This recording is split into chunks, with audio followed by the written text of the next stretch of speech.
Hello दोस्तों, हर हर महादेव, राधे राधे। कैसे हैं आप लोग? आज मैं आपको बहुत अच्छी कहानी सुनाने जा रहा हूँ। शिव महापुराण श्री शत्रुत संहिता चौथा अध्याय ऋषभ देव अवतार वर्णन। नंदीश्वर बोले, हे सर्वज्ञनाथ कुमार जी, एक बार ब्रह्मा जी ने भगवान शिव से बोले, ब्राह्मण 7वें मनवंतर में बराह कल्प होगा, उसमें कल्पेश्वर भगवान प्रकट होंगे जो तीनों लोगों को अपने दिव्य प्रकाश से आलोकित करेंगे और तुम वैश्वत मनु के परपौत्र बनोगे। उन मनवंतर में 4 युग होंगे। द्वापर युग के अंत में मैं ब्राह्मणों की रक्षा करने और उसका हित करने हेतु अवतार धारण करूंगा। द्वापर युग में व्यास जी प्रभु का रूप धारण करेंगे। कलयुग के अंत में देवी शिवा सहित श्वेत नामक ब्राह्मण मुनि के रूप में प्रकट होऊंगा। हिमालय पर्वत पर मेरे श्वेत शीख, श्वेतास और श्वेत लोहित नामक 4 शिष्य होंगे। मेरे ये शिष्य अविनाशी तत्व को जानकर जन्म मृत्यु के बंधनों से मुक्त हो जाएंगे। हिमालय के उस शिखर पर जब मैं अवतार लूंगा, उस समय ब्रह्मा जी मेरे शिष्य बनकर मुझे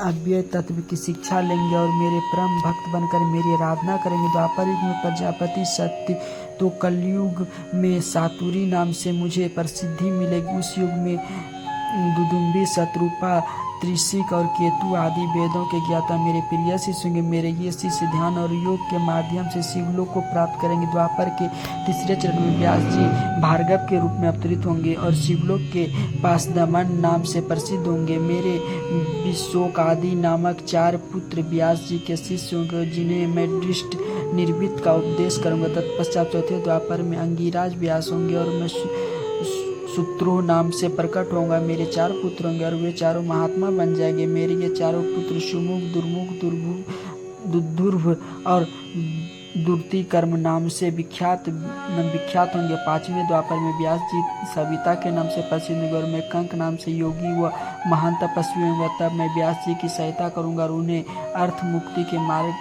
का आश्रय दूंगा। 9वां द्वापर आने पर व्यास जी सारस्वत होंगे। मैं स्वयं ऋषभ नाम अवतार धारण करूंगा।